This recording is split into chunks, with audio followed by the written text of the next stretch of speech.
바람을 피거나 돌이킬 수 없는 거짓말을 여러 번 했다거나 하는 상대방한테 정말 못되게 대한 경우는 배제하고 말씀드릴게요. 그건 굳이 제가 말씀드리지 않더라도 어렵겠거니 생각하실 수 있을 테니까요. 그렇기 때문에 방금 제가 말씀드린 케이스는 빼고 의외로 흔히 볼 수 있지만 그렇게 헤어지면 다시 만나기 어려운 경우 4가지를 말씀드릴게요. 미리 말씀드리지만 제가 말씀드리는 경우들은 절대적으로 재회가 불가능하다 이렇게 말씀드리는 건 아니고요. 적어도 단기간 내에 재회가 되는 건 못 본 것 같다. 그리고 끝내 재회가 되는 가능성도 낮은 편에 속하는 케이스들이다. 이렇게 말씀드리고 싶습니다. 자, 바로 본론으로 들어가 볼게요. 첫 번째 경우는 내가 자기중심적인 연애를 했을 때입니다. 나의 자기중심적인 모습이 지나치면 연애에서 내가 갑의 위치를 계속해서 점하려 하는 그런 태도가 돼요. 이렇게 헤어지고 후회하는 분들 중 열의 9분이 하는 말씀이 바로 이런 거죠. 익숙함에 속아 소중함을 몰랐다. 그땐 정말 안 헤어질 줄 알았다. 너무 당연한 줄 알았다. 그럼 왜 이런 경우엔 재회가 어려울까요? 내가 이기적으로 행동해서 당연한 결과다. 그렇게 결과론적으로 딱 잘라 말씀드리기보다는 조금 더 구체적으로 한번 말씀을 드려볼게요.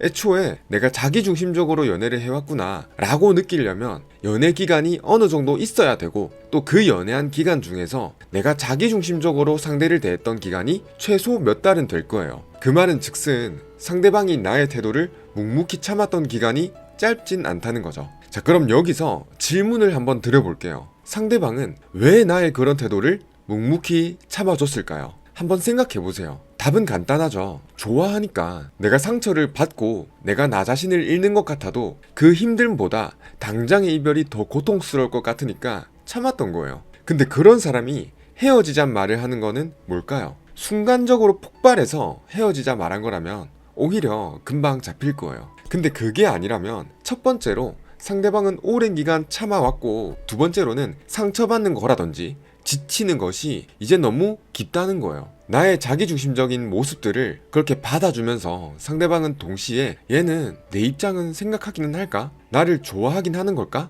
라는 어떤 불안이나 서운함, 본인의 자존감이 낮아지는 아주 별로인 경험을 했을 테니까요. 근데 그런 사람이 이별을 결심하고 그걸 뱉는 순간부터는 그렇게 불안하거나 초조하거나 서운했던 그런 감정들이 이제는 나에 대한 억울함, 심정, 분노 이런 감정으로 치환이 된다는 거예요. 그런 감정을 느끼는 순간 나한테 복수를 하고 싶기도 하거나 아예 상종도 안 하고 싶은 마음이 들거나 내가 왜 이런 연애를 했을까 이런 생각들이 커지게 된다는 거죠. 이런 상대방에게 내가 계속 미안하다고 빌면서 사과하고 그렇게 해봤자 그때 와서 하는 사과는 이제 상대방에게 더 이상 어떤 의미가 없다는 거예요. 여러분은 혹시 그런 경험 안 해보셨을까요? 나 싫다고 갑자기 매몰차게 찾던 사람이 몇 달 있다가 내가 보고 싶다고 후회된다고 돌아오는 거예요. 근데 내가 차일 때는 울며 불며 다시 매달릴 때는 매정하게 나를 차버리고 심하게는 나를 비난까지 했던 사람이야. 그럼 나는 어떤 생각이 들죠? 아니 이제 와서 왜 잡는 거지? 꽤 심하네? 이런 생각이 든다는 겁니다. 이런 경험 없으신가요? 내가 그런 경험을 해보지 않았다 하더라도 주변에서 한 번쯤은 볼 수 있었을 거예요. 이 경험에서 느낄 수 있는 어떤 꾀심함, 억울함, 짜증 이런 감정들이 더 큰 경우가 내가 자기중심적으로 연애하다가 헤어진 상황에서 느꼈을 그 상대방의 감정이겠구나 이렇게 생각해보시면 조금 더 이해가 빠르실 거예요. 다음으로 재회가 어렵다고 판단되는 두 번째 경우는 상대방이 나에 대해 느끼고 있는 감정이 어떤 사랑이나 고마움 그런 것보다는 죄책감이 클 때예요. 나를 만나면서 고맙다, 사랑스럽다 이런 감정보다 죄책감이 큰 거는 어떤 경우일까요? 내가 몰래 거짓말을 해서? 정서적인 바람을 펴서? 물론 그런 경우도 있겠지만 그건 빼고 말씀드리자면 저 사람은 나를 좋아하는 거를 잘 알고 있는데 나는 그 정도의 마음이 아니라서 드는 죄책감인 경우예요. 이런 경우엔 이별을 통보하는 사람이 헤어짐을 말하기까지 정말 많은 고민을 하거나 스스로 고통스러워할 때가 많아요. 왜냐하면 나에게 잘해주는 사람 면전에 대고 모진 소리를 하는 게 너무 괴롭기도 하고 내가 어린 나이가 아니라면 이 사람과 헤어지고 났을 때 이렇게까지 나에게 잘해주는 사람을 내가 또 만날 수 있을까? 요런 고민이 들 수도 있으니까요. 근데 어찌됐든 그에 대한 결론이 헤어지는 게 맞겠다 이런 판단을 하고 이 목구멍에서 나올락말락하는 이 이별을 결국 뱉어버렸다면 다시 돌리기란 쉽지 않다는 거죠. 미안하고 슬프고 그런 감정도 있지만 한켠으로는 혼자 힘들게 고민했던 어떤 과제를 하나 끝낸 느낌이기도 할 테니까요. 근데 이보다 더 심한 경우는 처음부터 감정이 크지 않았던 경우예요. 나와 연애를 하기로 결심한 상대방의 마음이 나에게 끌리는 게 되게 커서 연애를 시작했다기보다는 이 정도면은 괜찮은 것 같다. 직업이나 학벌이나 적당한 어떤 성격이나 적당한 외모나 이런 것들을 봤을 때 나쁘지는 않아서 아주 큰 호감은 안 가지만 연애하다 보면 호감이 커지겠지 하는 마음으로 시작하는 거예요. 그렇게 만났는데도 사실 썩 감정이 커지지 않은 거죠. 그럼 이제 이런 얘기가 나오는 거예요. 좀 솔직한 분의 경우는 만나다 보면 마음이 커질 줄 알았는데 그게 잘 안 되더라. 미안하다. 너 잘못 아니니까 혹시라도 자책하지는 않았으면 좋겠다. 이렇게 말씀을 할 겁니다. 근데 그게 아니라면은 너는 괜찮은 사람인데 내가 부족하다. 나는 연애할 때가 아닌 것 같아. 이런 핑계가 나오기도 한다는 거예요. 근데 그 중에서도 특히 연애 기간이 짧다면 더더욱이 가능성은 낮다고 볼 수 있겠습니다. 물론 이렇게 생각할 수도 있어요. 그렇게 잘 해줬다면 나중에 그 사람한테 후폭풍이 올 수도 있는 거 아닌가요? 당연합니다. 후폭풍이 올 수도 있죠. 지나고 보니 나에게 너무 좋은 사람이었다. 그 정도로 잘해줄 사람을 다시 못 만날 것 같다.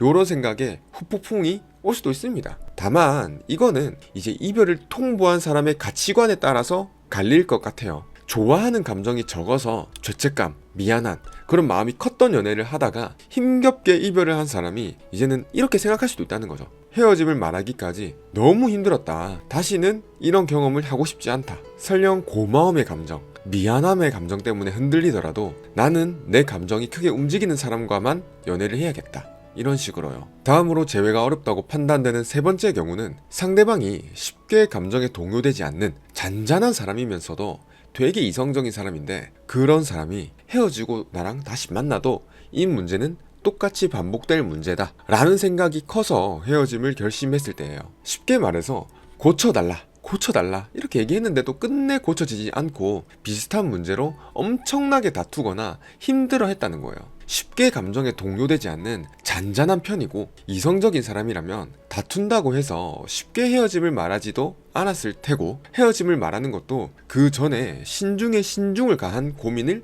했을 거예요. 내가 후회하진 않을까? 내가 잘못한 부분은 없을까? 상대방 입장에서는 그럴 만한 행동이었을까? 이 문제가 정말 바뀔 수는 없을까? 이런 다양한 조건들에 대한 시뮬레이션을 엄청나게 돌린다는 거예요. 근데 그 고민의 결과값이 더 이상 변하지 않습니다. 다시 만나봤자 고통입니다. 라는 판단으로 굳혀진다면 그때 이별을 얘기하는 건데 그때의 그런 식의 철저한 계산이 다 끝난 사람을 설득하기란 쉽지가 않다는 거죠. 그런 사람한테 이제 논리적으로 접근해야겠다 싶어서 미안하다면서 구구절절 해결책을 제시하는 경우가 정말 많은데요. 한두 번 정도는 안 될 걸 알아도 보여주기 위함으로라도 이렇게 말을 할 필요는 있지만 계속해서 똑같은 방식으로 설득할수록 나에 대한 애정만 더 털어낼 수 있게 되는 그런 시간을 줄 거예요.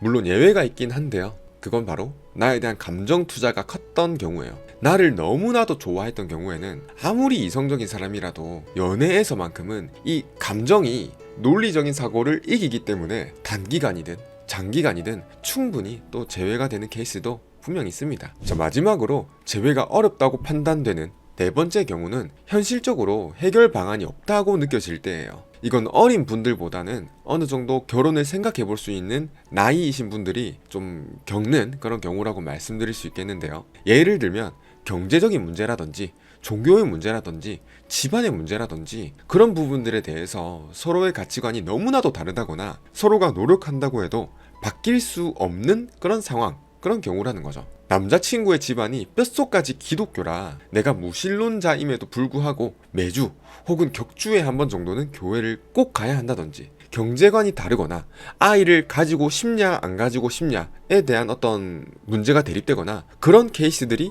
있을 수 있겠죠. 당연히 이런 케이스라도 처음에는 서로가 좋아하는 마음에 대부분의 문제를 우리 한번 해결해보자 이런 스탠스로 접근하겠지만 제가 말씀드린 것처럼 이제 이거는 현실적으로 해결 방법이 없겠구나 이런 생각이 든다면 자연스럽게 헤어질 수 있겠다, 결혼은 힘들겠다 라는 생각이 들게 되고 이별에 대한 생각이 드는 시점부터는 점점 내 마음이 뜬다는 거예요. 때문에 이러한 이유로 헤어졌다면 다시 만나도 똑같이 이런 문제로 부딪히거나 힘들어질 걸 알기 때문에 설령 감정이 남아있다 하더라도 그냥 추억으로 묻고 넘어가려는 경우도 많다는 거죠. 네, 오늘은 이렇게 재회가 어려운 케이스 4가지를 말씀드려 봤는데요. 다시 한번 정리해보자면, 첫 번째는 내가 몹시 자기중심적인 연애를 하다가 헤어졌을 때, 두 번째는 상대방이 나에 대해 느끼고 있는 감정이 사랑이나 고마움보다는 죄책감이 클 때, 세 번째는 상대방이 쉽게 감정에 동요되지 않는 잔잔한 사람이면서도 되게 이성적인 사람인데, 그런 사람이 앞으로 계속 이런 문제는 파겠다, 우리가 헤어지고 다시 만나도 이 문제는 똑같이 반복될 문제다 라는 생각이 커서 헤어짐을 결정했을 때 이고요. 그리고 마지막 네 번째는 현실적으로 해결 방안이 없다고 느껴질 때 라고 말씀을 드렸습니다. 근데 물론 저의 이야기가 모든 상황을 대변하는 것도 아니고, 인간관계라는 것이 이 짧은 영상 하나로 딱딱 분류를 짓고 단정해서 말씀드리는 것은 어렵습니다. 때문에 오늘 말씀드린 케이스에 속한다거나 속하지 않더라도 나는 정말 어렵겠구나 이런 생각이 들더라도요, 상대방한테 피해를 주지 않는 선에서 당연하지만 법적인 테두리 안에서 다시 만나기 위한 최선의 방법을 한번 강구해 보셨으면 좋겠어요. 그냥 내 마음속에 후회와 미련만 가득 남기고 끝내는 것보다는 정말 마지막이라 생각하고 한 번 더 해보고, 그때도 안 되면 탁탁 털어내보고 내 앞길을 나아가는 것이 나 자신을 위해서도 좋다고 생각해요. 그러니까 저의 영상들에, 제가 이렇게 찍은 영상들에 너무 연연해하지는 않으셨으면 좋겠어요. 여러분의 상황을 제가 다 알면서 그렇게 말씀을 드리는 것도 아니기 때문에 저의 말이 여러분에게는 안 맞을 수도 있다는 거예요. 모쪼록 오늘 영상이 그래도 여러분의 어떤 상황을 본인이 한번 고민해보고 반추해보는데 도움이 되셨길 바라면서 마무리하도록 하겠습니다. 오늘 내용이 도움되셨다면 구독이나 좋아요 둘 중 하나만 눌러주시면 감사드리겠습니다. 긴 영상 끝까지 봐주셔서 감사해요. 좋은 소식이 있다면 댓글로 한번 남겨주세요. 응원하겠습니다. 행복하시길 바랍니다.